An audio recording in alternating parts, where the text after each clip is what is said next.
very warm greetings from Costa Rica. By cherishing and protecting the environment, we can make a real difference for both the people and the planet.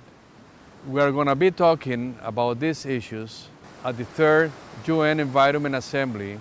We have the knowledge, science, and partners to create a better future for all.